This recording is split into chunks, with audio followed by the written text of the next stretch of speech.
Good morning, QCs. Welcome to Coffee with the Quality Control Collective. My name is Greg, and this is... I'm Renee, and we're super glad to have you with us today. We hope you have your coffee. I have my mug today. Oh, the glare. My mug today says that a worried mother does better research than the FBI. So for all my moms out there, if you're watching, you understand. Travel mugs full of coffee, energy drinks, whatever fuel you guys need. It might even be in the afternoon and you guys are still drinking coffee and That's energy okay. drinks. Whatever you got to do. No judgment here. No judgment. Today we want to talk about being ready for concrete pour day. Concrete pour days are extremely stressful and they are extremely busy for our fellow quality control managers. So we kind of want to talk about some hints and tips to be ready. Number one on the list is making sure that all of your rebar and form inspections are done before pour day. You do not want to be trying to do a rebar or a form inspection while those trucks are rolling up. It's really important.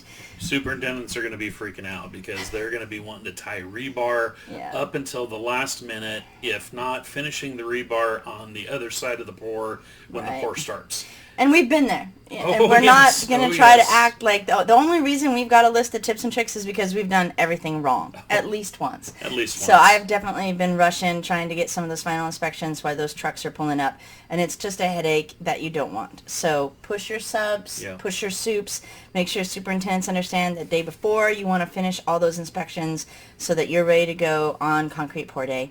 The next tip we have is batch tickets. Yes, you want to make sure that you get the batch ticket from every truck driver. When they first roll up, you're right there at the truck, ready to meet them. You want to make sure that your approved mix design number is on every batch ticket. Mm-hmm. If it isn't, you're not going to let them dump. You want to make sure you know what your slump and your air and your weight and temperature is. You want to make sure to get those done. Every batch ticket, you're going to need those. Climb up. I mean, you're going to have a lot of those drivers not want to get out of your truck. And my license lies. It says 5'3". I'm not 5'3". I think I'm 5'2 3/4". So I'm not very tall. I'm vertically challenged. But you can climb up on the side of those trucks and get to their window and do a little polite knock. I need a copy of that batch ticket. So please grab them. Like Greg said, don't let them dump until you make sure that batch that they've driven up, especially if you're on a base with a lot of projects. They can get lost. They can get to the wrong job. They can have the wrong mud. And if they dump that mud and it does not match your mix design or your batch number, bad news. Yep. So check that. Yep. And sometimes, not all the time, but sometimes that's going to be a turnover submittal that you've got to submit a copy of all the batch tickets. Or if you're doing daily reports for the Army Corps of Engineers, you put a copy of the batch ticket with your daily report. Your QAs are going to want to see those. Yes, and check the time on the trucks. A lot of the federal specs have a time limit and number of rotations. Ask the driver if they added water on the way. They're not supposed to add the water. Now, we're not going to get into the pros and cons of water. We could have a whole class about adding water, pros and cons. But you need to know as a QC whether they have, because that's going to jack with your first test, and that's going to tell you an awful lot about your future tests as well. So make sure you at least ask. Make sure your tester is there. Early. We try really hard. I know the QCs that are watching are nodding. You guys try hard. Schedule your testing agency. Make sure they know when they have to be there. A lot of times, even the very best of the best testing agencies won't send a tech out that knows the project, that knows the spec for the project. So we have found that making a packet for them and just having that in the trailer so they can walk in and they've got a little slot. They can pull their packet. It's got the spec. It's got everything they're supposed to be testing, their frequency of their tests. If they've got that, it saves you from standing there in the dirt, stopping whatever you're doing during a very busy day, trying to spool a tech up to understand what they're supposed to be testing. So just make sure that you've got that ready to go, and that will save you an awful lot. Yeah, a lot of lessons learned there in what Renee just had said. We tell all of our QCs to make a concrete binder. Has a copy of all the mix design, the approved mix designs in there, has a civil layout or structural or foundation layout prints in there, has the specs in there. That way they always know where the binder is on the wall. They can come and grab it, and no matter who they are. But if you're really on top of your A game, when you get those approved rebar, mill certs or product data, when you get your approved forms, from the concrete sub and the approved mix design, you're going to shoot those off to your testing agency so they have a copy of them in-house. Have everybody dump about a yard and then take your test and make them stop until that test is done and then go on. When you're doing your later test during the day, if it's an all-day pour, make sure that everything stops while the test is being done so you can make sure it's good to keep going.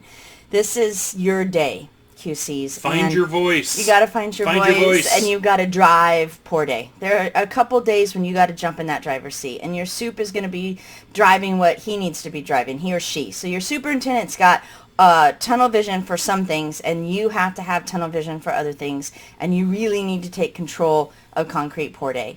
It's murder ripping out mud that's setting because you didn't grab a batch ticket and the one that you missed was the wrong number, or it doesn't meet slump and you tested the back side of the truck instead of the front side of the truck. Right. So you really got to do those frequencies and the intervals like the spec tells you to. Have them dump a little bit because it's easier to pull out a yard than 10 yards. And we really like to see our QCs go through the ACI test.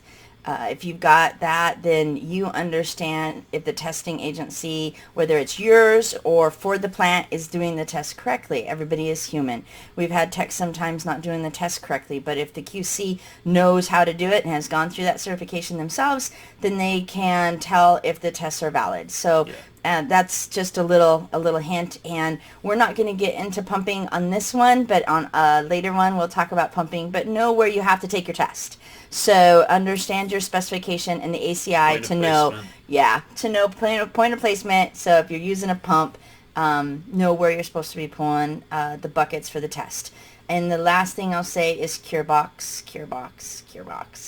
Make sure you got one. Make sure it's already set up on site. Make sure your testing agency's already got it. Understand the ACI enough. QCs understand where they have to cure, where those cylinders need to cure. So we've seen that mistake.